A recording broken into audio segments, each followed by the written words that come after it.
है guys, welcome back to my YouTube channel. आज ये वाला व्लॉग होने वाला है टोटली इन्फॉर्मेशन पे, इन्फॉर्मेटिव वीडियो होने वाला है। और ये वीडियो होगा हमारे गोवा ट्रिप में कितना खर्चा आया। मैंने सारा खर्चा इस वाले नोट में डिटेल में लिख दिया है, किस चीज़ पे कितना खर्चा हुआ है। पर मैं उसे डिटेली आपको समझाऊंगा कि कहाँ कितना खर्चा आया है और कहाँ हमने कैसे पैसे बचाए हैं, और आप भी कैसे पैसे बचा सकते हो, कम खर्चे में गोवा ट्रिप कर सकते हो। मात्र 10,000 के अंदर, कितने अंदर वो आपको वीडियो में आगे पता चलेगा कि कितना पैसा हम लोगों ने बचा लिया। हमको भी यकीन नहीं हुआ कि हमने इतने अच्छे से पूरा ट्रिप एंजॉय भी किया, उसके बाद भी हमने इतने कम पैसों में कैसे ट्रिप पूरा कंप्लीट कर लिया। यकीन ही नहीं हो रहा था जब हमने पूरा अपना टोटल किया ना, क्योंकि टोटल हम लोग लिखते जा रहे थे, नोट बनाते जा रहा था हमें कि क्या क्या खर्चा कहाँ हो रहा है। तो आप लोग भी इस तरीके से प्लान करके अच्छी तरह से अपना ट्रिप पूरा प्लान कर सकते हो, एकदम सस्ते में, बहुत सस्ते में। तो मैं आपको डिटेल में समझाऊंगा। तो शुरू करते हैं ट्रांसपोर्टेशन से। सबसे पहले आपको गोवा पहुंचना कैसे है। तो गोवा पहुंचने के 3 तरीके हैं, 3 के 4 तरीके हैं। सबसे पहले अपना प्राइवेट व्हीकल से आप अपने जहाँ से आपका होम टाउन है वहाँ से जा सकते डायरेक्टली, पर वो बहुत कॉस्टली होगा। तो वो मेरे हिसाब से वो करना भी नहीं चाहिए और उसमें थकावट भी बहुत हो जाती है। दूसरा है बाय एयर। तो बाय एयर जाएंगे तो फिर बजट से बाहर हो जाएगा, तो इसको भी कट करना पड़ेगा। जो जा सकते हैं वो जा सकते हैं, बाकी जो बजट के अंदर रहना चाहते हैं वो तो इसे अवॉइड कीजिए। तीसरी चीज़ है बस से जा सकते हैं। तो बस का फेयर भी ज़्यादा पड़ता है, कंपेयर करें अगर ट्रेन से, तो ट्रेन सबसे सस्ता पड़ता है। और ट्रेन में आपको बुक करना है या तो 3rd AC या तो फिर स्लीपर क्लास। हमने बुक किया था स्लीपर क्लास। तो स्लीपर क्लास के अंदर खंडवा टू गोवा, हमारा स्टेशन जो नियरेस्ट स्टेशन है वो खंडवा है। आप लोग आपका देख लेना कि आपका सबसे नियरेस्ट स्टेशन क्या है और वहाँ से खंडवा का फेयर कितना पड़ता है। तो खंडवा से हमारा जो गोवा का थीविम रेलवे स्टेशन था उसका फेयर पड़ा वन साइड 565 रुपये मात्र एक साइड का हमको पड़ा, और आने का भी उतना ही पड़ा। तो हमने रिजर्वेशन 2 महीने पहले ही करवा लिया था।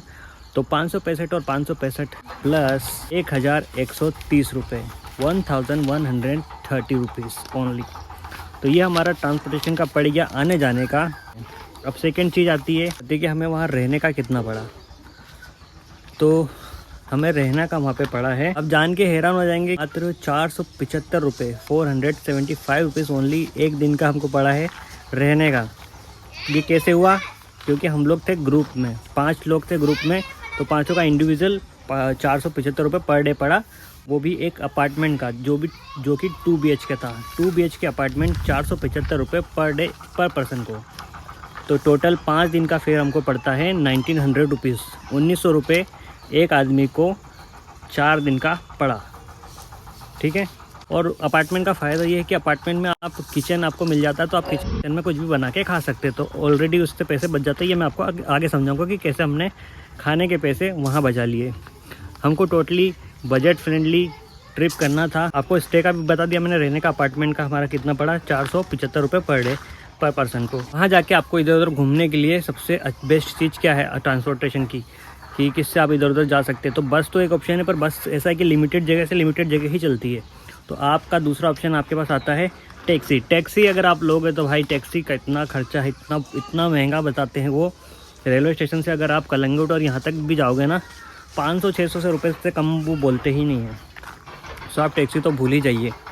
तो मैं सबसे अच्छा ईजी आपको बताता हूँ कि आप जिस भी रेलवे स्टेशन पर उतरते हो वहाँ से उसके आसपास पता कीजिएगा, 2-3 आपको स्कूटी और बाइक रेंटल वाले मिल जाएंगे। और अगर आप बार्गेनिंग करोगे तो थोड़ा बहुत कम भी कर देंगे। हमको पड़ा था थीविम रेलवे स्टेशन के पास में, हमने 2-3 रेंटल बाइक्स के शॉप्स देखे, उसमें से एक जगह से हमने बुक करा। फसिनो जो होती है यामा की, वो मैंने पता करी। तो एक जगह स्कूटी बोल रहा था 600 रुपये और दूसरी जगह 450 बता रहा था।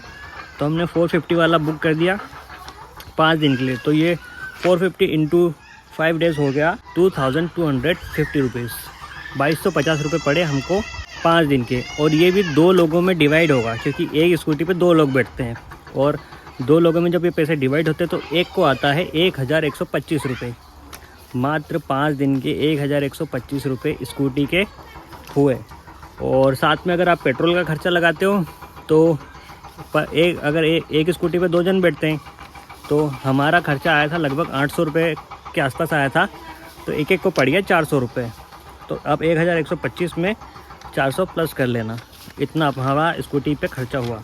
अब दूसरी चीज़ खाने पे, तो खाने पे सबसे पहले हम आते हैं ब्रेकफास्ट पे। अगर आप खुद अपार्टमेंट में मैगी वैगी बना के ब्रेकफास्ट कर सकते हो तो अच्छी बात है, पोहे हुए बना के, तो आपके पैसे वो भी बच जाएंगे।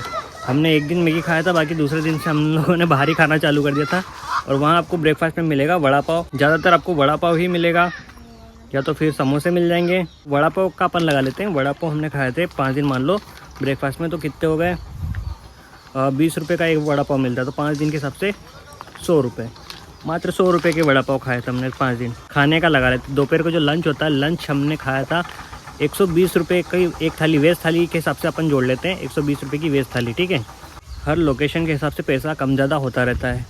अगर आप बीच से थोड़ा दूर जाके खाएंगे तो आपको थोड़ा सस्ता पड़ेगा, बीच के पास जाके खाएंगे तो आपको महंगा पड़ेगा। तो हम लोग बीच से थोड़ा सा बाहर ही आके खा रहे थे जहाँ पे हमारा स्टे था, तो हमको 120 रुपये की एक वेज थाली पड़ रही थी।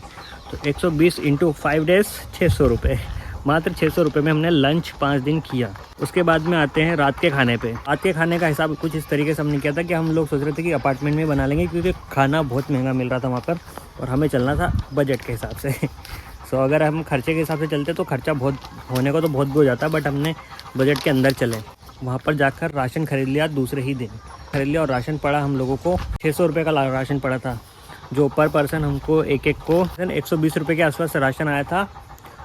तो एक दिन का हो गया ये 24 रुपये।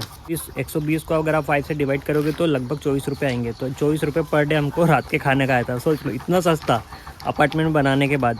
और हम बनाते थे चावल और साथ में कोई सी भी दाल, नहीं तो चिकन या तो कुछ भी ऐसा बना लेते थे। सोच सकते हैं आप कितना सस्ता पड़ा हम लोगों को खाना।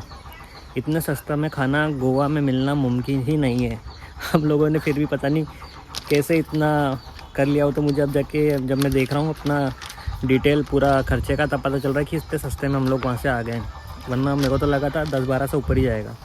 सो अगला चीज़ है वहाँ पे घूमोगे फिरोगे तो एक्टिविटीज़ तो करोगे ही। जैसे कि हम लोगों ने की थी बोट राइड की थी, फिर हम दूधसागर वाटरफॉल गए थे, वहाँ पे भी टिकट्स लगता है। तो टोटल अगर एक्टिविटी की बात करें तो जैसे दूधसागर में 640 लग गया था। और दूसरी चीज़ हमको लगी थी बोट राइड का। बोट राइड हमको पड़ा 350 रुपये का कुछ पड़ा था एक को। तो ऐसे आप 2-3 एक्टिविटीज़ अगर करते हो तो आपको 1000 के आसपास पड़ेगा ज़्यादा से ज़्यादा। और अगर उससे ज़्यादा करते हो तो आपके हाथ में कि आपको क्या करना है क्या नहीं करना है। तो हमने जो किया मैं उसी का बता सकता हूँ, और आप लोगों को भी सजेस्ट कर सकता हूँ कि ज़्यादा एक्टिविटीज़ करने का कोई फ़ायदा नहीं है। अगर आप बीच पे जाते हो तो 1500 रुपये आपसे 5 एक्टिविटीज़ के लेते हो, और वो एक मिनट आपको करवा के दे देते हैं। आपको मज़ा भी नहीं आएगा, थोड़ी देर के बाद आपको लगेगा कि पैसा वेस्ट है। तो वो तो पर्सन टू पर्सन डिपेंड करता है। अगर आपको करना तब कर सकते हैं, बाकी हमने तो नहीं किया, क्योंकि वो एक मिनट हमको तो सही नहीं लगा 1500 रुपये देना। ठीक है, हमको जो एक्टिविटीज़ अच्छी लगी, हमने 45 मिनट की डॉल्फिन राइड करी थी, जिसके 350 दिन हमको वैलिड बियर लगा था। और 640 रुपये हमने जो दूधसागर वाटरफॉल के दिए थे, तो वहाँ पे भी हमको बहुत एन्जॉयमेंट मिला था, तो उसका भी वैलिड लगा था। तो ये सब मिला के आना जाना खाना पीना सब टोटल करा तो मात्र पड़ा हमको 6500 रुपये। ओनली 6500 में हम लोग गोवा पूरा ट्रिप करके आ गए, बताओ। तो आप लोग भी इस फॉर्मूले को अपना सकते हो और बहुत सस्ते में गोवा ट्रिप कर सकते हो, मात्र 6500 रुपये के अंदर। सो बस यही था मेरा मोटिव, आप लोगों को बताना कि आप गोवा ट्रिप बहुत सस्ते में कर सकते हो अगर आपका बजट टाइट है, और अगर बजट ज़्यादा है तो आप ज़्यादा भी कर सकते हो।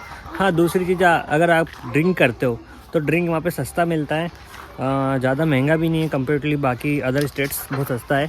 अगर ड्रिंक करते हो तो ड्रिंक का भी ज़्यादा से ज़्यादा, अगर हार्डली कभी कभी ड्रिंक करते हो तो सस्ता ही पड़ेगा, 500-600 में आप हो जाएगा, 1000 रुपये मान लो लास्ट, इतने में हो जाएगा। बाकी हम लोग तो ड्रिंक नहीं करते, तो हम लोगों का वो खर्चा बच गया था। So that's it for the video.